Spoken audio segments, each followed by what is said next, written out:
আমি যদি আপনাকে বলি একজন ৮০ বছরেরও বেশি বয়সের বৃদ্ধ ব্যক্তি একটা গাছের উপরে, তাও আবার রাতের বেলা, ব্যাপারটা অদ্ভুত না? এরকমই কিছু ভৌতিক এবং অদ্ভুত ঘটনা ঘটেছিল আমি হাকিম এবং আমার দুই বন্ধু আকাশ এবং নিলয়ের সাথে। তো দেরি না করে গল্পটি শুরু করা যাক। আমি হাকিম এবং আমার দুই বন্ধু নিলয় এবং আকাশ, আমরা তিনজনেই আমাদের গ্রামের হাটে ব্যবসা করতাম এবং হাট শেষে সন্ধ্যার আগেই তিনজন একসঙ্গে বাড়ি ফিরতাম। কিন্তু একদিন হাট থেকে ফিরতে অনেক দেরি হয়ে গেল।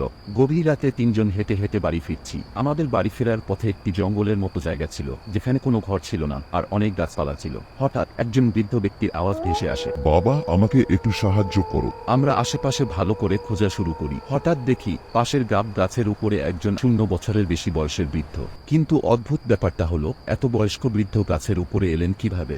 নিলয় অবাক হয়ে জিজ্ঞাসা করল, আপনি এই বয়সে গাছে উঠলেন কিভাবে? বৃদ্ধ বললেন, আমাকে কয়েকটা কুকুর তাড়া করেছিল, তাই আমি তাড়াতাড়ি করে গাছে উঠে পড়েছিলাম। এখন আমি নামতে পারছি না, কেউ একজন আমাকে নিচে নামিয়ে দেবে। আমাদের মধ্যে নিলয় ছিল সবচেয়ে স্বাস্থ্যবান এবং শক্তিশালী যুবক। নিলয় গাছের উপরে উঠে বৃদ্ধকে বলল, আমার কাঁধে উঠুন, আমি আপনাকে নিয়ে নিচে নামব। বৃদ্ধ ব্যক্তিটি নিলয়ের কথা মতো তার কাঁধে উঠে পড়লেন। কিন্তু কাঁধে ওঠার পর নিলয় বলল, চাচা, আপনার ওজন সর্বোচ্চ ৫০ কেজির আশেপাশে হওয়ার কথা, কিন্তু এত ওজন আমি কখনো উঠাইনি। কথা বলার এক পর্যায়ে মুহূর্তের মধ্যেই নিলয় নিচে পড়ে যায়, আর পড়ে যাওয়ার পরই সে অজ্ঞান হয়ে পড়ে। সবচেয়ে অবাক বিষয়টি হলো, বৃদ্ধকেও কোথাও দেখা যায় না। আমি আর আকাশ দুজন মিলে নিলয়কে উঠিয়ে নিয়ে পাশের গ্রামের ক্লিনিক সেন্টারে গেলাম। ডাক্তার নিলয়কে দেখে বললেন, তার পিঠের হাড্ডিগুলো সব চূর্ণবিচূর্ণ হয়ে গেছে।